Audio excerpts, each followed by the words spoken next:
Tell me about your poster, if you would. All right, so first I'll start with a little background section. And basically, I'm working with the BLM. That's the largest land management agency in the western U.S.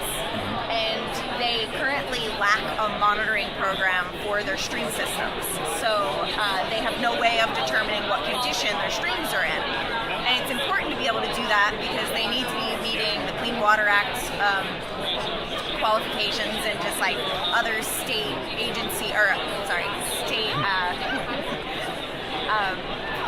basically the state policies of thresholds of when you're in poor condition.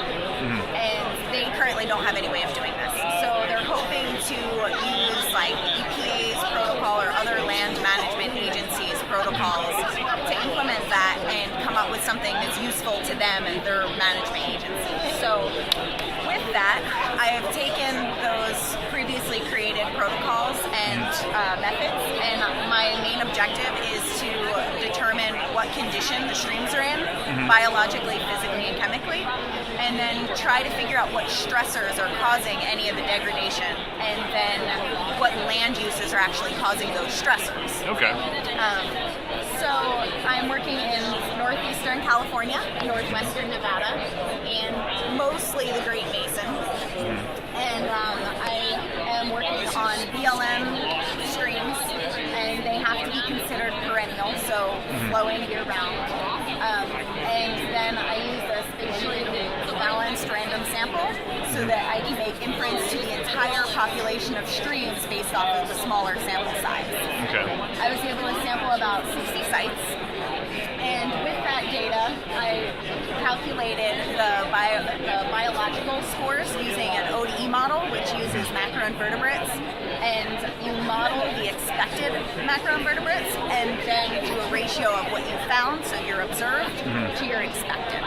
And this graph just shows these are the reference sites, and then the gray bars are my test sites, and these are the thresholds. So you can see that most of my sites are in poor condition, 63%. And there are similar models for conductivity, TN and TP. And so with these models, I found that TN and TP are mostly in poor condition, but conductivity doesn't seem to be so bad. So TNTP, total nitrogen, total phosphorus? Yes. Okay. Yes. And then I haven't gotten to the physical data yet because I need reference site data, so I'm still waiting to receive the reference site data. And because there's not these models, I'm going to set thresholds based on the distribution of reference sites. So if it's greater than 95% of what the reference sites say, it should be in poor condition. Okay. And so I'll do that with physical data as well as pH because there's not a model that I have for pH. Okay. Once I finish all this is some preliminary data with things that I do have, and these I just use the raw data for the physical stuff. And I run a random forest to determine what are some of the top stressors to biological condition. And I was able to explain 55% of the variance in biological condition just using the top 4 predictors.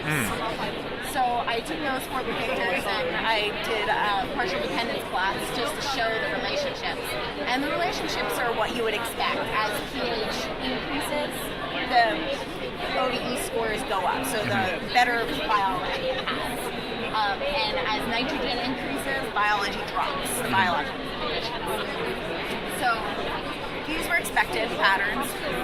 And then in the future, my next step after I finish this is to identify which land uses are most likely associated with those stressors, those high stressors. And so to do that, I would run another random forest using the land uses to the stressors. Okay. And so that's basically what I've done so far. I still need to do the physical data and questions for you. And also, there's more bioassessment models that I can use, so I'm going to try a few more of those out and see if anything works better and try to come up with a way of determining what's better, because how do you determine what's better? So I'm going to think about that some more and do that. Okay. Do you mind if I ask you some questions now? No, go ahead. So you mentioned you don't have the model for pH yet. There is no model. There is no model. There is no model for pH, but it also Right. turns out to be your top predictor. Yes. So do you have any plans to rectify that? Because if you can't model your top predictor, that seems like a really big. So the models, what the models do is they model what should be the Yeah. condition at a site. And so that's an idealistic situation, but Yeah. they take a lot of effort to actually do that. And so there's a man named John Olson that models a lot of water chemistry, and I don't know if pH is one of the ones he's planning to do, but I know he's planning to do several more. So it's hard to create these models, and then when you do create a model, is the model even good? Is it better than using regional reference sites and taking that into consideration, or is the error going to be so large that you're going to be misrepresenting the sites anyway? So, Okay. Yeah. Okay. And then another just quick thing. Did you actually go out and measure the macroinvertebrates yourself? Yes. Oh, hey, that sounds like fun. Okay, so and then tested that or compared that to the model predictions. Okay. Well, very good. So knowing that a lot of these sites are real arid, do you mind if I ask you a question? Go, please do. A lot of these, this is an arid landscape, so there can be an incredible amount of variation in all of these water quality parameters.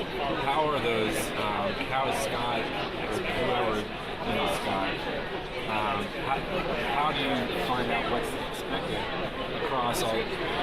So these models are site-specific predictions. So they use cluster analysis basically, and I forget what else. But basically, you're predicting what group you should be in of reference sites. So like reference sites. However, we are still concerned that the aridity of these sites might not be well represented within the giant cluster of reference sites. So what I'm going to do is look at ordinations of the reference sites and see how far my sites fall outside of the main cluster. But I have not gotten that far yet. It looks like you have some,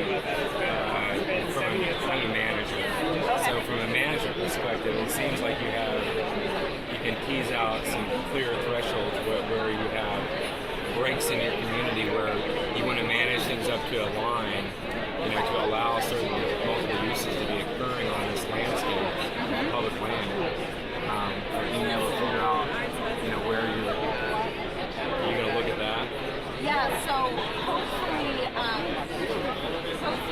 what I'm going to figure out is, first of all, how much of an extent of the streams are affected by, for example, pH. And then after that, it's like, okay, when is pH causing a problem? And I'd like to, I don't know if you've read a paper by Jake Vanderland, but he talks about how he did something similar to this and how the threshold set in laboratory experiments are actually very different from what you'd see if you did these kind of tests and set thresholds based off of this.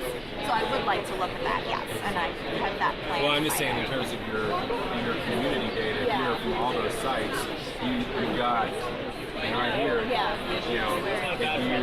what he's telling me that, if you get up to, 30% species habitat complexity, it flattens out. So, if that's what your benchmark is for your management goal for the ecology of the system, that's, you can't have any degradation that would push the system below that.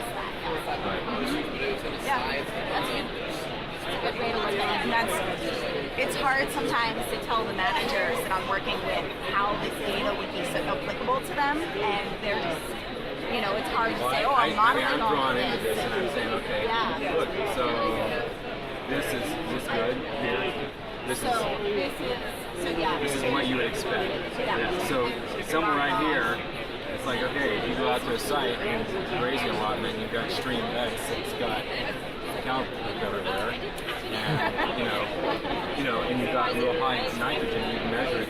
Well, it's above the threshold. Threshold, right, and that gives them a quantitative number. And that's something that a biologist in the field can take and say, so we got to get the cows, move the cows off of here or whatever.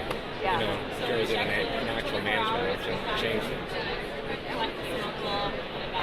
So who do you work for? Are you? I work for the Forest Service. Oh, okay. All right. Very nice. What do you work with? What's that? What do you work with? What's your? I'm a program manager for the Rapid Road Roosevelt National Forest. How's it going? Question portion? What's that? You're not going to get the question I portion? got a good section of it, That's but like the enriching part of the poster section. it is. And I got some of it, but it could go on for also 30 minutes. Right, that's true. So, good sir, will you tell me about what's going on with your poster here? Sure. All right. So what's your background? Just out of curiosity. I'm an ecological physiologist, Okay. but I'm fairly heavy on the ecology portion of that. So I'm kind of a half ecologist. That's sort of where I'm at too. Okay, good stuff. Yeah. So technically I'm a geographer. Okay. I just finished my master's. So my undergrad was largely stream ecology. Okay. I worked a lot with fish. In like an urban to rural gradient. So I was interested in how urbanization and those processes affected fish communities. And from there, I just wanted to look at streams in general and how stream networks, stream connectivity changed as urbanization or other uses changed or expanded or whatever across the landscape. So most people that have looked at processes of stream loss have done so using modeling. So they'll say, here's the state of the stream network at our current point in time. And based on all of these environmental variables like slope, soil type, climate, things like that, here's modeled what it should have been historically based on these conditions. So they have this well-defined state of things now, and they have this really fuzzy sort of starting point. I wanted to take a more empirical approach. Okay. So what I did was I used a variety of historical sources. I started way back in 1874 using these public land surveys. Okay. And from there, using aerial photography all the way up to 2011. So actually, at least more empirically, show what's going on with the land use and also with the stream network. So what I tried to do was condense these two figures into sort of a nice graph, I suppose, where we've got the land use greenish bars, this beige color is agriculture, water and urban in red.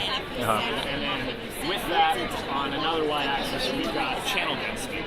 So you can see that although we had these drastic changes from largely forest to 50% forest, 50% agriculture, we didn't lose that much as far as streams are concerned. However, when urbanization increased, when water increased, we saw this dramatic drop in channel density. And we see the same thing over here. I split it up by ecoregions, so we've got the Central Great Plains to the west and the cross timbers to the east. It's mostly just a difference in grassland dominated versus again, not that much change until urbanization really picks up. And then we see the trains drop off quite a bit. You can see it really clearly here with the construction of two reservoirs. Okay. And while that's not inherently urban, it's closely tied because both of these reservoirs are from, they both provide drinking water for the expanding urban communities nearby. So there's this tight coupling between the loss of streams and an increase in urban use or uses associated with urban expansion. While you can't see it here, this is a 650 square kilometer watershed, so that's a fairly large area. There are a lot of disconnects along the stream network, so we'll see that urbanization might not vary, large, like, hundreds of kilometers, tens of kilometers of stream at a time. Instead, what it tends to do is just fragment things, vary 100 meters of ridge or 60 meters of ridge. And while, we don't lose necessarily all of this function there, what it does is isolate populations of fish and birds and whatnot, so that, we get these very disconnected pockets. We'll lose biodiversity and then gradually lose function. One of the interesting things that this sort of empirical approach allowed me to do was isolate individual events. So, I can pick out the average length, let's say. So this last figure here is showing on a log scale the average length of a barrel event. So the majority, The average length of a what kind of event again? just a burial event. So Okay. let's say a developer comes in and they want to put a suburban development down. Okay. How much channel is lost to that singular event. Okay. So overwhelmingly, we see that small events, my minimum unit of measure was 60 meters. So the majority of events were 60 meters. Okay. Really tiny, gradual fragmentation, as I was saying. But we also see sometimes, 7 or 10 or 8 events of greater than a kilometer. So in one particular event, sort of anecdotally, I watched this huge industrial complex come in, and they put almost a kilometer of stream into a pipe, underneath where it's now a parking lot, a mall, and industrial complex. So while I didn't do any directly mechanistic things going on here, losing a kilometer of stream, fragmenting these large areas have this sort of cascading effect on a ton of ecosystem. Okay. So I'm kind of curious. You're using all these historical sources to try to reconstruct how stream habitat's being lost. Right. What were some particular challenges to using these particular historical sources? Because it seems like that's just very. It could be. Yeah, I'm especially looking at these plats here. Were those particularly difficult to work with? Yeah, they were. And while the really old 1874 data probably is the largest uncertainty to it, I thought it was valuable at least to show the larger trends. So it's pretty coarse data. Yeah. But accompanying with it was a lot of notes from the surveyors that were actually out there doing things. So as long as I could read their handwriting, it was sort of interesting from more of a qualitative way. So, beyond that, I was pretty fortunate in that this is a grassland docking system. So I could use aerial photography and I could say, obviously the stream runs right through here. And I was able to recreate with a surprising accuracy what streams were actually there. Okay. In a Farsi system, I probably couldn't even use this approach. Yeah. Well, and so another interesting thing then, so you're kind of contrasting using this method with how we've always done this, kind of making essentially best guess hypotheses based on some other, idealized factors. Have you been able to compare the difference between what you've done here and those kind of approaches to this same area? I haven't formalized it in any way. I've done sort of a rough playing around with it on my own. And it's sort of variable. Because there's a lot, if you do a generalized model for this whole watershed, there are some areas that work really well, particularly the areas where we have permanence, the large, higher order streams that have a lot of water regularly. Whereas the more ephemeral or intermittent, spotty streams, sometimes it overestimates these, sometimes it underestimates. So it's really hard to accurately predict, say, burial events based on that, because there's a lot of variability and uncertainty, right? So with this more empirical approach, I can watch the development go in, and I can watch that stream go in. Where if I had modeled it, maybe the stream density wouldn't have been as high there, and then we would miss, a small group of streams. Okay. Good stuff. Well, thank you very much for your time. Hopefully that helps. I think so. Wow, no, that's like 20 minutes worth of